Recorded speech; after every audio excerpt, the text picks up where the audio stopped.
Hello बच्चों, हमारे channel में आपका स्वागत है। तो आज हम उत्तराखंड की लेटेस्ट जॉब्स के बारे में बात कर रहे हैं। क्या क्या निकली है। 1200 से अधिक पदों पर जो है भर्तियां निकल चुकी हैं और भी निकल रही हैं। इलेक्शन का दौर है, इलेक्शन आने वाले हैं थोड़े ही टाइम बाद, आपको भी पता है।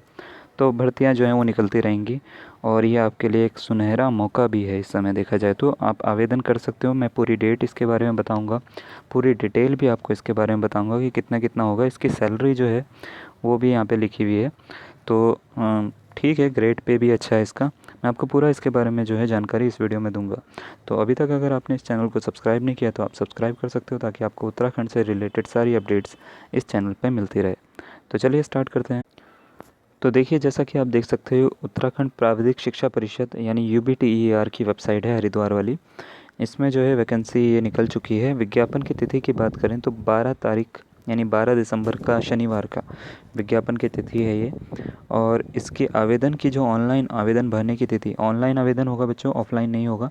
ठीक है, तो ऑनलाइन जो है आप फिल कर सकते हो एप्लीकेशन फॉर्म अपने 14 तारीख से, यानी कल सोमवार से। ठीक है, कल सोमवार है तो सोमवार से आप इसको स्टार्ट कर सकते हो।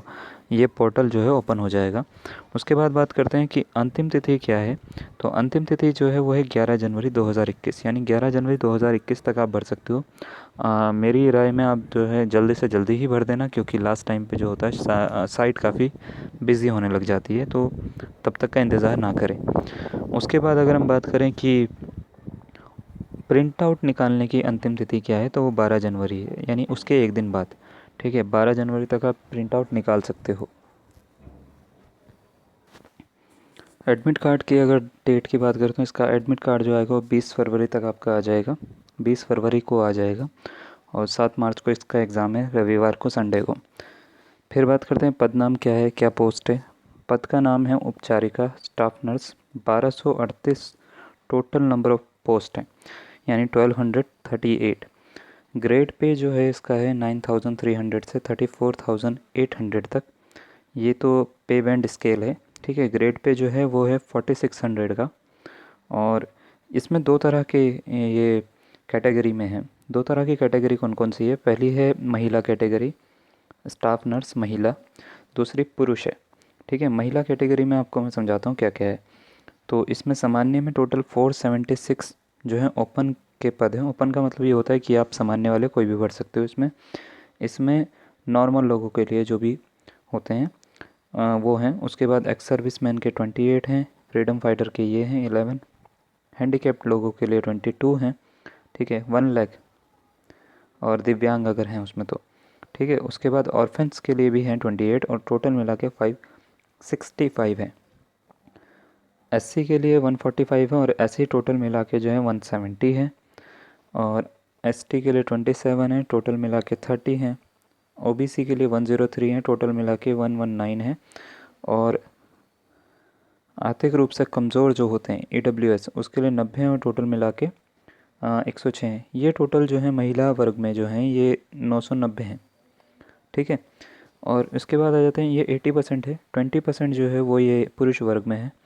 ये हैं सामान्य के 123, टोटल मिला के 144। एससी के 37, टोटल 42।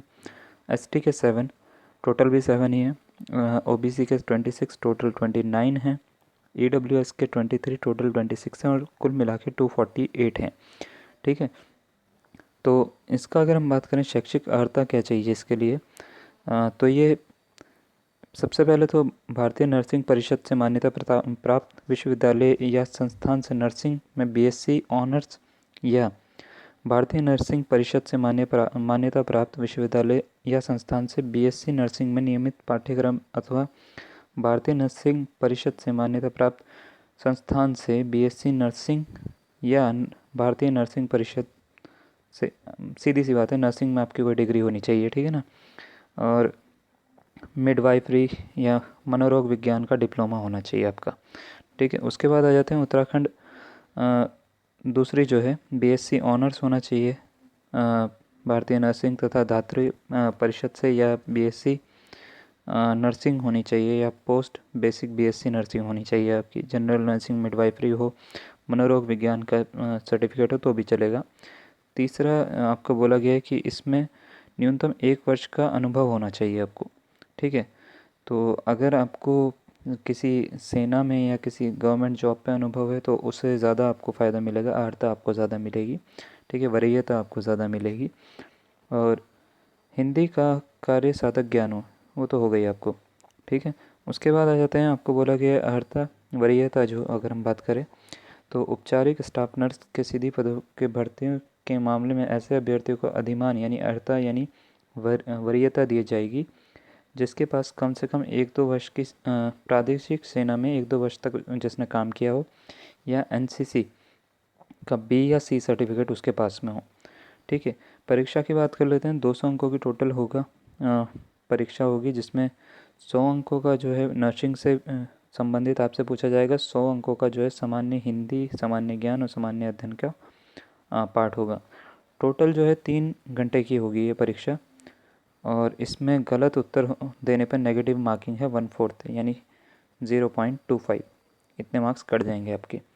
ठीक है, उसके बाद अगर हम बात करें इसकी जो आंसर की है वो इसी पे ही आएगी, इसी वेबसाइट पर। आप इसकी जो उत्तर पुस्तिका है वो अपने साथ में लेके जा सकते हो। और इसमें अगर हम बात करें लिखित परीक्षा के प्राप्तांकों की प्रवीणता सूची में अनारक्षित एवं अन्य पिछड़ा वर्ग के अभ्यर्थियों की दशा में न्यूनतम 45% अंक लाने आपको ज़रूरी हैं। अनुसूचित जाति और जनजाति के लिए 35% प्राप्त किए जाने वाले अभ्यर्थी को ही सम्मिलित किया जाएगा। ठीक है, और ये पूरा का पूरा इसका ब्यौरा दे रखा है। तो आयु की बात करें तो आयु जो है वो इसकी 21 से 42 वर्ष है, और ये 1 जनवरी से मेजर की जाएगी आपसी। ठीक है, तो ये है पूरा का पूरा। इसमें अगर बात करें तो राष्ट्रीयता आपको पता ही है, भारत का नागरिक होना चाहिए। ठीक है, या तिब्बती शरणार्थी हो तो भी चलेगा। तो आपत्ति प्रमाण पत्र अगर आपको लगाना है तो वो भी आप लगा सकते हो उसमें, और अगर आपको एनओसी देना है तो भी आप दे सकते हो उसमें। तो पूरा का पूरा है ये, आप इसको जो है कल मंडे से आप इसको भर सकते हो। और साइज़ बता देता हूँ मैं आपको, कि जब आप फ़ोटोग्राफ करोगे स्कैन, तो 50 से केबी से अधिक नहीं होना चाहिए, 20 से 50 केबी के बीच में होना चाहिए। हस्ताक्षर जो है 10 से 20 केबी के बीच में होने चाहिए इसके। जो आपके प्रमाण पत्र हैं वो 100 से 200 केबी से अधिक ना हो, यानी 200 कबी और 100 कबी के बीच में होने चाहिए। तो ये तो आपका पूरा का पूरा हो गया। शुल्क की बात करें तो जनरल के लग रहे हैं 800 रुपये, और ओबीसी के भी 800 ही लगेंगे, बाकी सबके 400 लगेंगे।